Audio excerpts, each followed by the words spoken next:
podia-se usar bateria na igreja. Algumas igrejas começaram naquela época, em 1990, a usar bateria, mas ainda assim eram alguns ritmos apenas que eram aceitos dentro da igreja. Então a bateria era aceita, mas tinha um limite para ela. Guitarra também. A guitarra, no máximo, a gente tocava o que a gente chamava de corinhos, né? Os corinhos, que eram 3 acordes ali no máximo, e não podia sair daquilo. Daí, em 1990, começou a aparecer algumas coisas no cenário musical no Brasil, que começou principalmente com do movimento das igrejas que chamavam-se comunidades. As comunidades, então, começaram a trazer um tipo diferente de movimento acerca daquilo que a gente chama de louvor e adoração. E aí começou a aparecer distorções dentro das guitarras. As guitarras começaram a usar distorção. E a bateria começou a ser um pouco mais pesada. Aí as músicas começaram a ser umas músicas mais de júbilo, né? Mais de pulo, assim, né? E aí é o seguinte, aí os jovens, eu na época tinha 18 anos, a gente ficou doido com essas coisas, né? Nossa, a gente quer isso para a nossa igreja. Então assim, a galera mais antiga queria continuar com o órgão ali e com o inário. A gente não, a gente queria botar fogo no órgão, botar fogo no inário e revolucionar. A gente só queria agora então guitarra com distorção, bateria pesada e tocar lá, Nosso General é Cristo, né? Nosso General é Cristo era a música mais pesada que a gente podia conceber na nossa cabeça. Nossa, aquilo para nós era muito pesado, né? Para os mais antigos, então, aquilo era do demônio, né? Não tinha nem conversa. Então assim, a gente começava, e aí a gente começou a perceber que os jovens eram extremamente atraídos por isso. Então a igreja, assim, era uma igreja pequena na época, e chegava sábado à noite, nós tínhamos lá 15 jovens, na época que a coisa era bem tradicional, né? Então, era 15 jovens, aí tocavam umas musiquinhas nos corinhos lá e acabou, não podia mais. De repente a gente começou a revolucionar o louvor, começamos a tocar então as músicas mais pesadas, né? Mais pesadas, eu digo, ouve-se o júbilo, celebrai a Cristo, essas músicas mais de júbilo assim. E aí começou a acontecer uma coisa interessante, começou a vir jovem de tudo que é lado para a igreja. Começou a vir jovem, e a igreja começou a lotar. E chegava sábado à noite, faltava lugar na igreja. Então, era uma igreja grande, tinha bastante espaço, sim, mas ficava lotado, ficava gente sentada no chão, e começou uma revolução na igreja. Mas assim, sempre aquele conflito entre jovens, que gostavam de uma coisa mais moderna, os ritmos mais modernos, conflitando com os mais antigos, que queriam aqueles ritmos mais antigos, né? Então, sobre isso que a gente vai falar, amém? Então, eu quero ler novamente o Salmo 150, dos versos 1 até o verso 6, que no caso é todo ele, né? São somente 6 versículos. Diz assim: Louvai ao Senhor, louvai a Deus no seu santuário, louvai-o no firmamento do seu poder, louvai-o pelos seus atos. Só um pouquinho aqui que tem um X ali na frente aqui.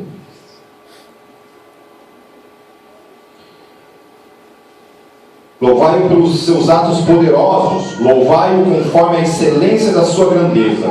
Aí, uma coisa interessante que Davi fala: louvai-o com o som de trombeta, louvai-o com o saltério e a harpa, louvai-o com o tamborim e a dança, louvai-o com instrumentos de cordas e com órgãos, louvai-o com os símbolos sonoros, louvai-o com símbolos altissonantes. Tudo quanto tem fôlego, louve ao Senhor. Louvai ao Senhor.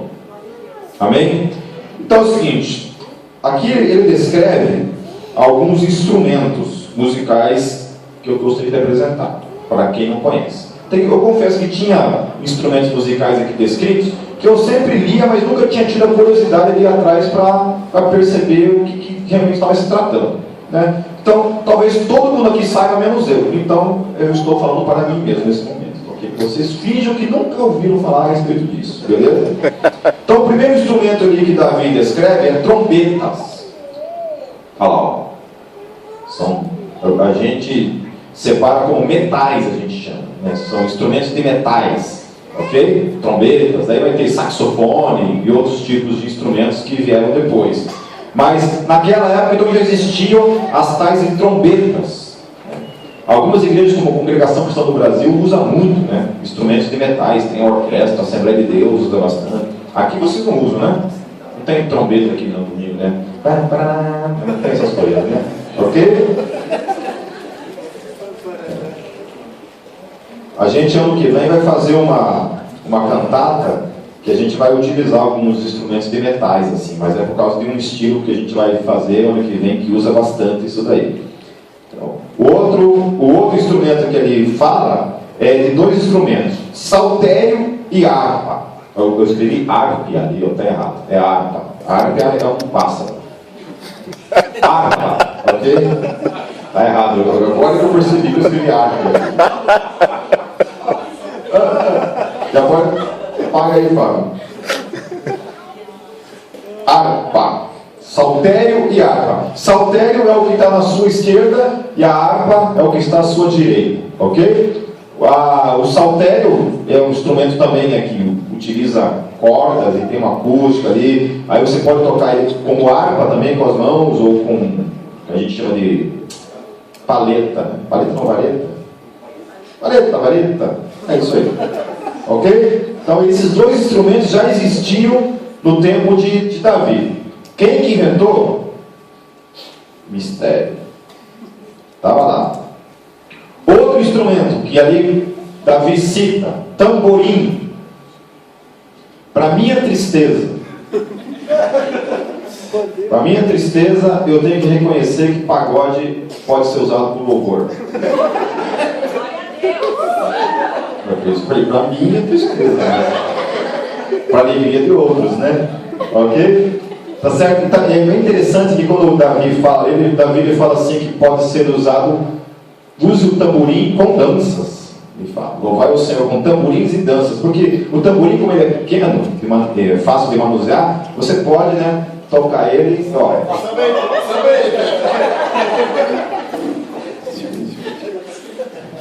É uma evolução, né? Cadê o Newton? O Newton é natural, nem se ele quiser, ele deixa de samba. Ok? Tamborim. Então, naquela época, logicamente que não era dessa forma moderna, né? Mas naquela época já se utilizavam tamborins para louvar a Deus. Outros instrumentos que ele fala, instrumentos de cordas, né? Então, aqui alguns instrumentos de cordas que a gente pode falar hoje, né? Violino, o cello, o contrabaixo. Então são vários tipos. Eu não sei como é que eles usavam isso na época. Eu tentei encontrar alguma coisa que fosse da época, mas não tinha nenhuma figura lá. Outros instrumentos de cordas que a gente tem são na próxima ali, ó, vários tipos de violões, guitarras, bandolins, né? Cavaquinho, Nossa, tem um instrumento aí que você... Como é que é aquele que parece cavaquinho? Oi? Como é que é? Ukulele. O ukulele. Nunca tinha ouvido falar. Esses dias eu achei que fosse um cavaquinho, e ele falou, não, é ukulele. Ukulele? Não é cuco de cuco? Não. É o ukulele. E aí um outro instrumento que já existia na época também é o tal do símbolo, né? O símbolo era, na verdade, como se fosse essa parte aqui da bateria, ó. Tá vendo isso aqui, ó? Isso aqui se chama chimbal. Então é como se fosse, são dois pratos, né? Que ficam em contato um com o outro, só que são batidos com as mãos mesmo, assim, né? Um do outro, assim, os tais dos símbolos. Agora a questão assim que está bem ligada a isso, vamos passar para o próximo texto lá, Fábio, que eu quero ler, lá em Gênesis 4:21, fala assim: e o nome do seu irmão era Jubal. O tal do Jubal, este foi o pai de todos os que tocam harpa e órgão. Então, Jubal foi o cara que inventou o tal do órgão, né? O tal da harpa e o órgão. Ele que inventou esse tal de órgão, que depois se transformou no piano, que foi o pai do piano, o pai do teclado, né? Hoje se utiliza o teclado, mas na época não tinha essas coisas. Então inventaram o tal do órgão, o tal da harpa também, né? harpa, ok? Agora, o que é interessante, assim, eu fico pensando assim, o que esses caras utilizavam como ritmo naquela época? Davi não, no caso aqui foi em Gênesis, isso daqui foi mais ou menos há uns 3.000 anos antes de Cristo, mais ou menos. O que tocavam como ritmo há 3.000 anos atrás? Quando esse homem se propôs, quando Jubal se propôs a criar esses dois instrumentos, que é a harpa e o órgão, o que ele tinha em mente como ritmo? A grande verdade é que não sabemos. Não sabemos o ritmo que essas pessoas utilizavam. E quando criaram os instrumentos, os primeiros instrumentos, qual foi a finalidade de se utilizar instrumentos? Para que criaram instrumentos? Então era usado para o culto religioso e também era usado para falar da vida, de modo geral, para celebrar, para fazer festas, né?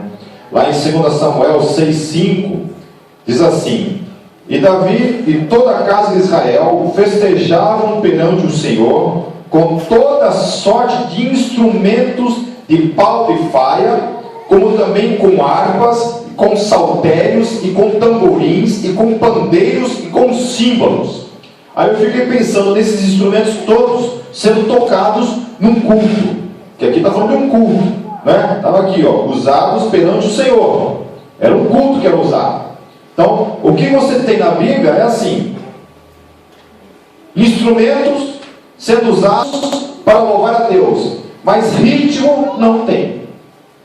Não fala, não descreve qual o ritmo de música que essas pessoas utilizavam para louvar a Deus. Não fala. Só que pelo que parece aqui, era algo barulhento. Porque só o símbolo, né, que é aqueles pratinhos, isso faz barulho, né? Pandeirinho faz barulho, muita coisa aqui faz barulho. Então devia ser uma grande festa barulhenta pro pesadelo dos presbiterianos, né? E para a alegria dos quadrangulares. Amém? Quem gosta de silêncio se libera, né? Ou larga os velhinhos, né? Que nada, tinha uma senhora que ela já estava com o Senhor, Dona Canuta, ela era uma paraguaia. E Dona Canuta ela andava de coquinha assim também, né? E era bem interessante, porque ela ia nos cultos dos jovens, assim, ela ficava lá atrás, assim, né? Falando em línguas, lá dentro da igreja presbiteriana, assim, falando em línguas e orando lá atrás, assim, venha cheiro o fogo, né? É bem legal, assim, a gente vê, né? Os presbíteros da igreja, assim, só olhando torto para ela, assim, era bem legal. Aí a gente olha para essas coisas, assim, do Antigo Testamento, e essa festa que acontecia ali, toda no Antigo Testamento, o ritmo, como eu já falei, a Bíblia não fala de ritmo, ela não descreve em nenhum momento o tipo de música que se utilizava. Era utilizada música. Que tipo? Não sabemos. Não sabemos. Aí assim, existe um problema muito grande hoje, quando a gente utiliza o termo mundo, por exemplo, né? Quando a gente fala, aquilo é do mundo, aquilo é do mundo. Quando a gente fala isso, a gente tem que tomar muito cuidado quando a gente está falando isso. Porque, por exemplo, eu posso dizer, quando eu estou dizendo, utilizando essa palavra do mundo, eu estou dizendo que aquilo literalmente é do diabo. Porque é isso que a Bíblia está falando. Quando ela fala do mundo, ela está dizendo que aquilo é do diabo. Tá certo? Então tem que tomar muito cuidado quando a gente usa esse termo. A gente não está falando que certas coisas são do diabo. Então, assim, como a Bíblia não descreve ritmos, baseado em que eu digo que um ritmo é do diabo e um ritmo é de Deus? Se a Bíblia não fala acerca de ritmos, né? Como não fala a respeito de ritmo, a gente tem que tomar muito cuidado, certo? Então assim, porque a gente pode confundir o que eu não gosto e falar que é aquilo do diabo. Então se for baseado no que eu gosto de ouvir e eu fosse descrever que algumas músicas são do diabo, baseado no meu gosto musical, eu podia ficar aqui citando alguns ritmos que eu não gosto, eu vou falar, ó, aquele ritmo é do mundo. Tá certo? Ok? E aí eu posso ofender algumas pessoas se eu disser isso. Né? Você pode perceber, você vai assim numa determinada, por exemplo, numa igreja como por exemplo, a Assembleia de Deus, a minha sogra, ela é da Assembleia de Deus. E ela assim, volta e meia, volta e meia ela me liga. Ela me liga e fala assim, Volmir, meu nome é Volmir, não espalhem, por favor.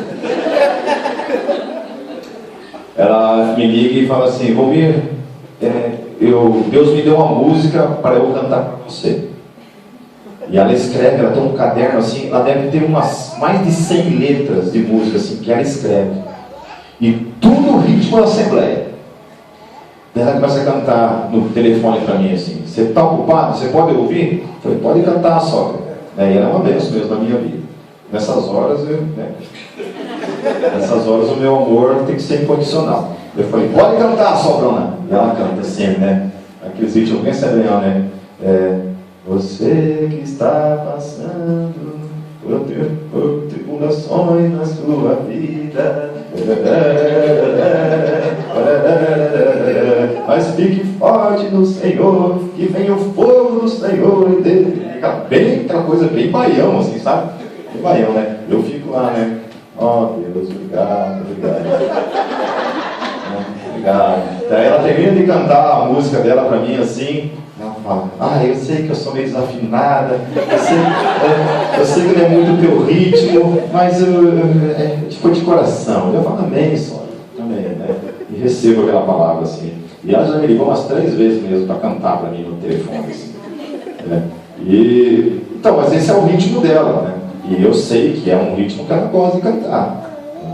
Obviamente que eu preferia que ela me cantasse um rock, né? Que ela ligasse para mim assim. Se fosse uma coisa mais assim. Mas é que exigir demais da sogrona, né? Mas ela foi bem interessante, assim, porque mesmo sendo da Assembleia de Deus, ela nunca me julgou, a minha sogra. Nunca. Ela tem um amor, assim, por mim, desde a primeira vez, assim, sabe? Sempre. Ela sempre investiu no nosso ministério, no meu ministério, logicamente sou casado com a filha dela, e ela tem sido sempre uma bênção. Minha sogra, assim, olha, minha sogra foi muito mais mãe na minha vida do que na minha própria mãe. Ela tem sido uma mãezona mesmo para a minha vida, assim, demais mesmo. É bom isso, né? Não, mas é verdade, eu sempre elogio ela. Eu tenho 2 pessoas assim que depois que eu casei, assim, eu fui abençoado. Foi com a minha sogra e o meu cunhado, que é o irmão da minha esposa. O meu cunhado, ele é um menino assim, eu nunca encontrei uma pessoa como ele. Sério mesmo. O rapaz, assim, ele tem um caráter. Ele é um cara que ele tem até carteira para dirigir navio. Para que eu não sei. Nunca vai usar na vida dele, mas ele tem. Sério. Ele sabe consertar computador, ele sabe mexer com energia elétrica, sabe mexer com pintura, constrói casa, mexe no motor de carro. Um dia eu comprei um aparelho de som no Paraguai, eu não sabia instalar, ele falou, não, deixa que eu instalo. Você já instalou? Não, mas dá um manual aí. Pegou o manual e instalou o negócio. Olha, o piá lá, se bobear, ele faz até parto. É dos bons mesmo. Não, me dá o manual. Você estava fazendo parto? Não, mas dá o manual aí. Então, assim, e se tratando de ritmo, então, não existe uma base bíblica para nós afirmarmos o que é de Deus e o que não é de Deus. Isso não existe. A gente pode apelar para o nosso gosto, mas jamais podemos dizer que o meu gosto é o gosto de Deus. Tipo assim, né? Eu posso falar assim, vamos citar, né? Se eu falasse assim, olha, o pagode do diabo, né? Eu senti um arrepio agora quando eu falei, né? Por exemplo, o pagode de Deus, e o diabo, por exemplo, né? E uma pessoa perguntar para mim assim, mas baseado no que você fala isso? Eu não gosto, e se eu não gosto, Deus também não gosta, né? Porque é mais ou menos isso, tá certo? Faz sentido o meu argumento? Não. E é mais ou menos isso que acontece. Então as pessoas não gostam de determinados estilos e julgam aquele estilo baseado no seu gosto pessoal e então condenam aquele estilo baseado no seu gosto pessoal, achando que o seu gosto pessoal é o mesmo que Deus. O mesmo que Deus. Então me colocam no mesmo lugar. Eu não gosto, Deus também não gosta. Tá certo? Então a gente mata a diversidade de Deus. Então você vai em todas as culturas do planeta, existe um louvor a Deus baseado na cultura. Então você vai naquelas igrejas afro-americanas, né? Chega lá os louvores nas igrejas, um branco nem pode entrar na igreja, né? Coisa, realmente, tem igreja lá que não pode. Então a coisa, você chega lá, aquele tipo de louvor, aquelas músicas, aquelas negonas cantando aquelas vozes, né, poderosas ali, né, cara? Aquela coisa, né? Eu, se eu fosse nos Estados Unidos, jamais estaria numa igreja de branco. Eu já ia visitar uma igreja cheia de negão lá para ver o que acontecia, né? Ia ser muito legal, né? Ia ser muito bem legal. Mas assim, é ritmo, né? Então eu gosto de country americano, eu gosto do blues, né? Acho muito legal o jazz americano, e todos esses ritmos são usados para louvar a Deus. Mas daí vem algumas pessoas e dizem que não, que só é de Deus as músicas que ela gosta. Forró, por exemplo. Forró.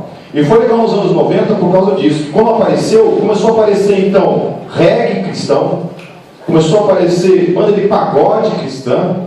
Tinha um tal de FO lá de São Paulo que fazia. Tinha uma banda chamada Só Pragode. Só Pragode, o nome da banda. Daí começaram a aparecer as primeiras bandas de rock no Brasil. Resgate, Oficina G3, Rebanhão, Catedral e outras bandas, né, que foram aparecendo lá. Ok? Daí chega no Novo Testamento, a gente encontra lá, por exemplo, lá em Efésios 5,19, Paulo falando assim: falando entre vós em salmos e hinos e cânticos espirituais, cantando e salmodiando ao Senhor no vosso coração. Amém? A música continua no coração da igreja. A igreja primitiva estava ali. Paulo manda uma carta para Efésios falando assim: olha, é o seguinte, entre vocês a música deve ser usada como forma de edificação.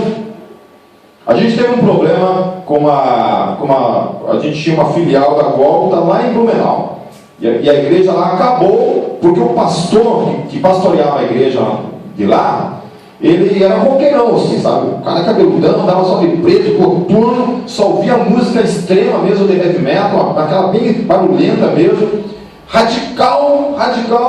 De repente ele me procurou e falou assim: o seguinte, filho, não quero mais música na igreja. Eu falei: mas por quê? Porque música não é para ter, atrapalha. Eu falei: atrapalha você, eu não. Não, mas atrapalha, eu não quero mais. Bom, tudo bem, né? Se você não quer para a igreja, você, o pastor da igreja, acredita que o Espírito Santo vai direcionar você, né? Não, você não entendeu. Eu não quero que a igreja de Curitiba também tenha música. Então eu queria impor assim, que a igreja dele não podia ter música, e a gente que era a igreja mãe, imagine vocês chegando lá na central da igreja quadrangular e falando assim: olha, é o seguinte, nós não queremos mais música na igreja quadrangular. Lá na igreja de vocês? Não, em todo o Brasil. É mais ou menos assim: eu não quero mais música. E proibiu música.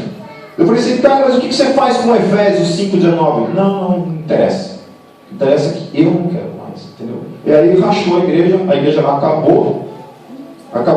Simplesmente cada um foi para o seu lado, e até hoje Deus um dia vai cobrar isso dele, não de mim. Tá certo? Então, cânticos, salmos, hinos e cânticos espirituais, cantando e salmodiando. Paulo fala: olha, vocês têm que utilizar isso no meio de vocês. Lá em Atos 16, 25, e perto da meia-noite, Paulo e Silas oravam e cantavam hinos a Deus, e os outros presos os escutavam. Paulo e Silas estavam presos dentro da cadeia, os caras começam a cantar e louvar a Deus. Então a música está presente. Que tipo de cântico que eles estavam fazendo, eu não sei. Devia ser uma música que os dois sabiam, né? Provavelmente. Algum tipo de hino e de canção que já era utilizada no meio da igreja, a qual a gente não sabe qual é a letra, quem compôs, que tipo de ritmo era, mas estava lá, sendo usado para a glória de Deus. Amém? Está lá em Colossenses também, Paulo fala assim: a palavra de Cristo habite em vós abundantemente, em toda sabedoria, ensinando-vos e admoestando-vos uns aos outros. Olha só, ensinem através disso. Admoestem-se um ao outro através do que? Salmos, hinos e cânticos espirituais, cantando ao Senhor com graça em vosso coração. Amém? Então música também ensina, música edifica, música deve ser usada para isso. Amém? Ela não deve ser uma encheção de linguiça. Na minha igreja não é encheção de linguiça. Tipo assim, não ser só 40 minutos, vamos colocar uns corinhos ali para encher linguiça, né? Aí a hora que começava o louvor, todo mundo mascando chiclete, olhando para as paredes, olhando para o teto, uns dormindo.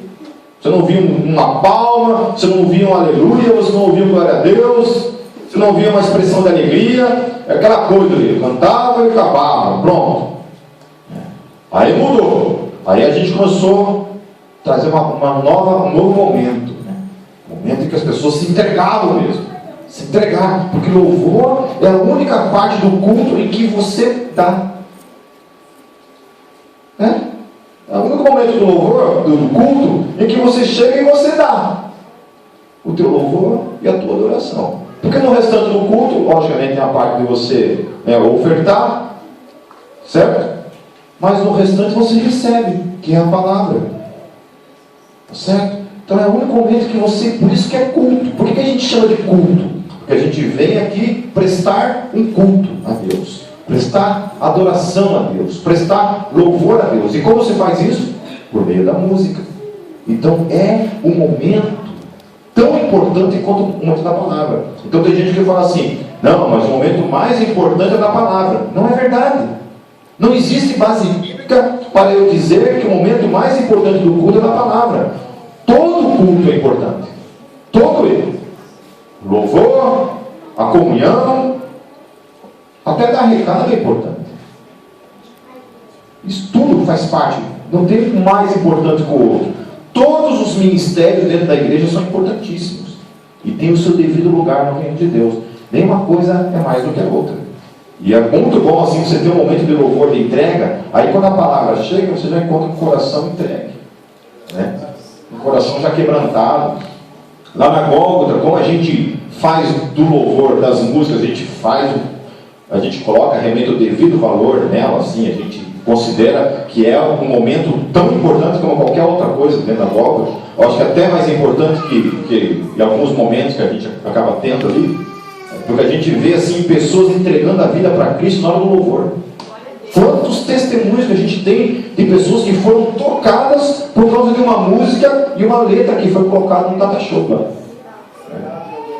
Eu conheço gente que estava desviada, estava fumando, estava nas drogas, chegou lá, uma frase de uma música tocou no coração daquela pessoa para voltar para Cristo.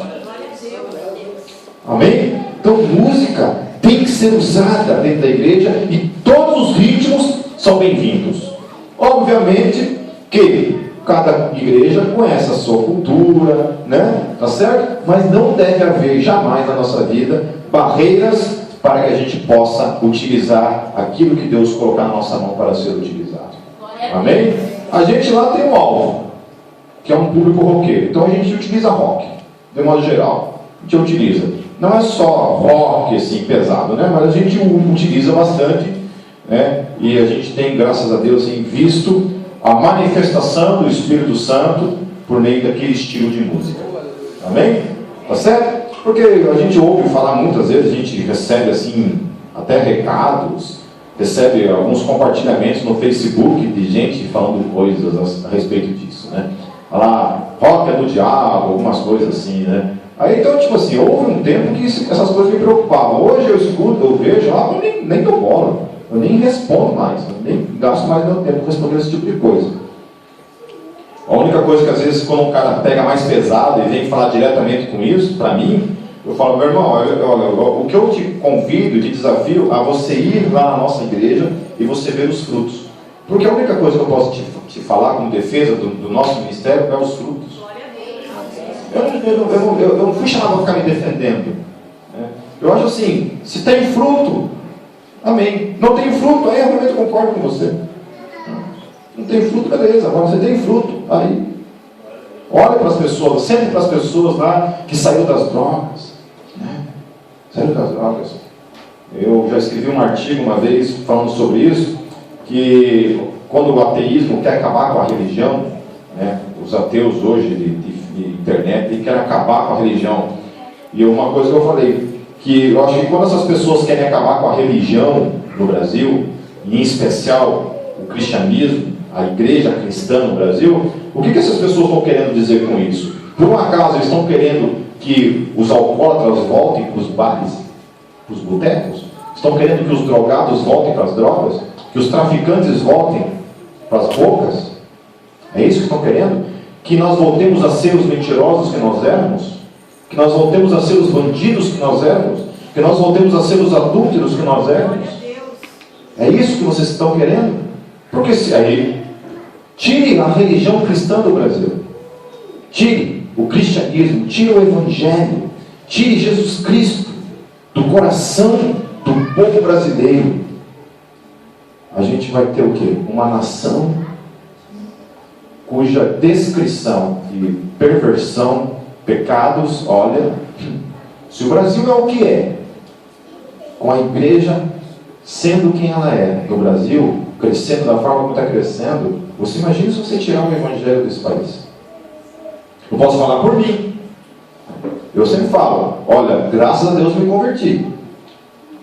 Eu faço essa declaração todos os dias no trânsito, por exemplo. Todo dia que eu estou no trânsito eu falo assim, amém que eu me converti. Porque se eu não fosse convertido, né? Quantas vezes eu quis pegar e correr atrás do cara, fechar o cara, né? Andar armado, então, imagina que se eu não fosse crente, cara. E andasse armado, por exemplo, entendeu? Então por aí vai. Eu fico pensando no meu casamento, na história da minha esposa, no meu filho. Quantos de nós crescemos em ambiente que o pai ia para o boteco, voltava bêbado em casa, espancava o pai, espancava a mãe, espancava os filhos, né? Na minha igreja, a gente tem um histórico muito grande de meninas que foram abusadas pela própria família. Eu estou falando de questão sexual mesmo.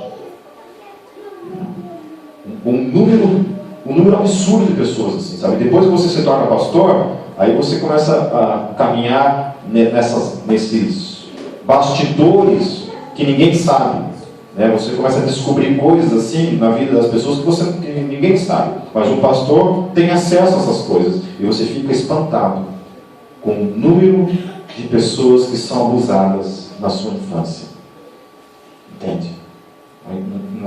Uma tragédia. Aí eu fico pensando, glória a Deus pela fé cristã, pelo evangelho. Agora tira o evangelho, o que sobra? Não sobra nada.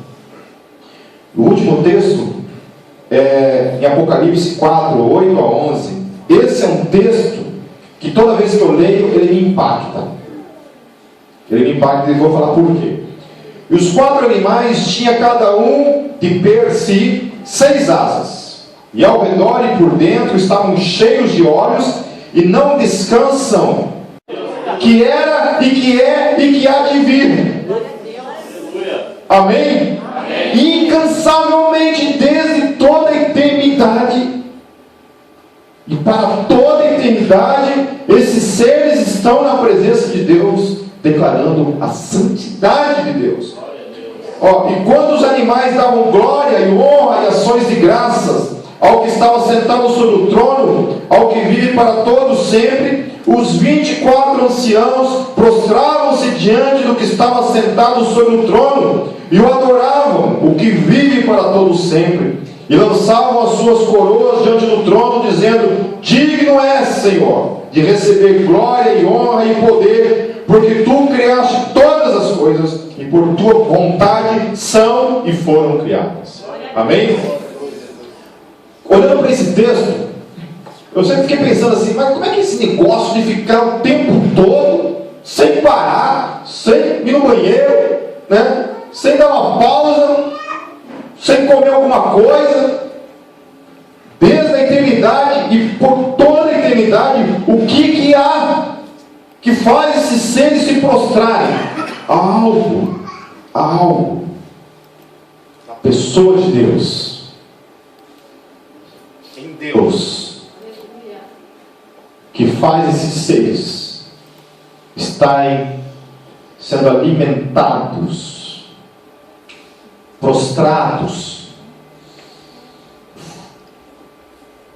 o desejo que não consegue fazer a sua boca se calar na presença de Deus. Sabe o que é isso? Você chegar na presença desse Deus Todo-Poderoso e você chega ali, ó. Vocês lembram aquele texto do Antigo Testamento de quando Saul vai visitar Elias, né? Daí Saul manda 50 lá na frente, os caras caem tudo e começam a profetizar. Estava Saul e alguns profetas profetizando ali. Ele manda 50 para chamar Saul. Os 50 caem na unção do Espírito Santo e começam também a profetizar. Saul manda mais 50. Esses 50 vão a mesma coisa, caem na presença do Espírito Santo ali e começam a profetizar. Ele manda mais 50, a mesma coisa. E finalmente Saul vai. E a Bíblia diz que Saul, no que estava indo, ele vai tirando a roupa. E mesmo que ele não queira, ele começa a profetizar na presença de Deus. Porque a presença de Deus nos move a esse louvor e adoração. Então uma igreja que não adora, não conhece Deus. Para mim, gente que chega na presença de Deus no culto, no louvor, fica assim. Não louva, não abre a boca. É o único momento que ele tem no culto para entregar alguma coisa para Deus, que é a sua gratidão, o seu louvor, a sua adoração. Ele não abre a boca dele, ele fica com a boca fechada. Mas na hora da palavra ele recebe. Nem sai da igreja. Ele veio para receber. É a única coisa. Ele veio receber. Dar nunca. E aí eu questiono. Conhece a Deus? Gente, porque eu estava dentro de uma igreja presbiteriana, como eu já falei para vocês. Extremamente tradicional. Aquele hino lá. E o roqueirão lá. Roqueirão. Domingão à noite, aqueles hinos lá. Eu não estava nem aí que os outros estavam dormindo. Eu e um outro amigo meu que era evangelista, o Fábio, que hoje é pastor na igreja presbiteriana. Eu e o Fábio lá, aleluia, glória a Deus, amém. E louvando com o hino lá, aqueles hinos bem tradicional, e a gente ali, ó, fogo puro. Glória a Deus. Faltava falar em línguas. Ele falava, eu não falava, infelizmente, mas ele falava. E os presbíteros ficavam loucos com a gente. Para mim, eu entendia isso. Eu precisava louvar esse Deus, glorificar Ele. Seja qual for o ritmo que esteja ali. Ah, eu não gosto de ritmo, não importa, eu vou cantar igual. Tem música que a gente toca na gólgota que eu não gosto daquelas músicas. Tem música que eu não gosto dessa música, mas eu vou lá e canto igual. Porque não é para mim, é para o Senhor. Amém? Amém? Então pense nisso. Que quando eu e você estamos na presença de Deus, se de fato estamos na presença de Deus, a presença de Deus nos move a incansavelmente glorificar a santidade dele. Então louvor e adoração é exaltar esse Deus que é santo. Santo, santo. Amém. Amém. Então quando a gente entra e a gente faz essa entrega a Deus, as coisas acontecem. Na dependência total e absoluta de quem Ele é. Amém? Amém. Jamais se esqueçam disso. Há algo na presença de Deus que compele, que prostra os anjos e os anciãos na presença de Deus de maneira incansável, desde ontem, hoje e para sempre. E um dia, aproveita para descansar agora, porque o dia que você entrar na glória, você vai entrar nesse mesmo movimento de louvor e adoração para todos. Amém? Eu ouvi um pastor falando uma besteira esses tempos na internet, ele falando assim que a igreja dá essa tanta importância para o louvor e para a adoração, que a impressão que se tem é que se tiver um momento lá na eternidade em que não tiver música, Deus vai ter uma crise. Eu diria assim que isso é uma afirmação tão ignorante, porque isso é uma estratégia de ridicularizar uma verdade. Isso é muito utilizado por alguns pastores sem caráter que existem por aí. Cuidado que é pastor que o cara tem caráter. Então tem muita gente que está aí usurpando o ministério pastoral, que é uma coisa muito séria. E infelizmente envergonhando o ministério e o nome de Jesus nesse mundo. Tá certo? Então, esses caras eu não sei, eu acho que não tem temor a Deus. Eu não consigo conceber que essas pessoas conhecem Deus de verdade. Porque brincar com Deus da forma como brincam, eu tenho medo de Deus. Sou apaixonado por Deus, mas eu tenho medo. Tenho medo. Eu não consigo brincar com essas coisas que essas pessoas brincam. Então, ele falando isso, eu pensei, esse cara está falando besteira. Porque não é uma questão de ter crise existencial na pessoa de Deus, é questão que a presença de Deus é que faz isso.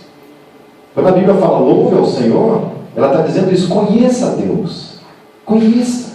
Se entregue. Porque louvor e adoração é entrega.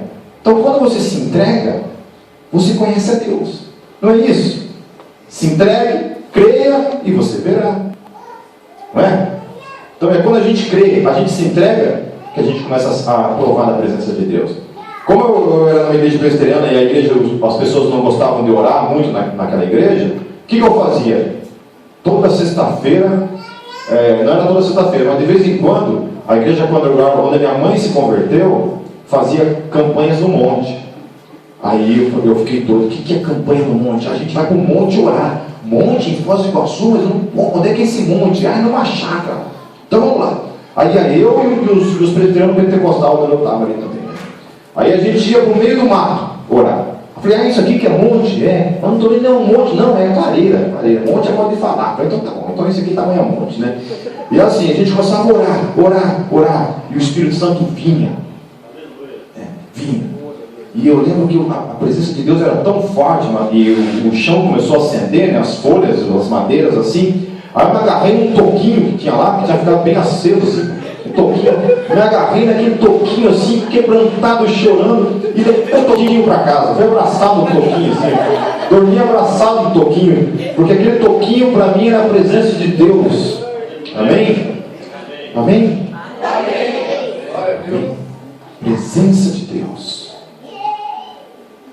Há uma ordenança no Novo Testamento. Louvai a Deus por meio de hinos, salmos e cânticos espirituais. Há uma ordenança nos salmos. Louvai a Deus com todos os instrumentos. Amém? Ritmos não tem.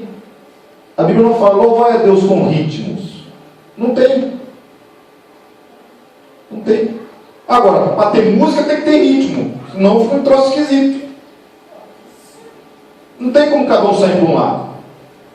Quem sabe o que eu estou falando? Se o Roger, que é o baterista aqui, ele puxar algum tipo de batida ali, ele vai puxar um ritmo. E aí o baixista tem que ir atrás, os guitarristas têm que ir atrás. Porque senão fica uma coisa horrível. A gente acha que eu nem sei fazer isso. Eu nem saberia tocar uma coisa fora do que o batera, que é automático. Os músicos, eles já vão atrás, vão tocando uma coisa só. Amém? Certo?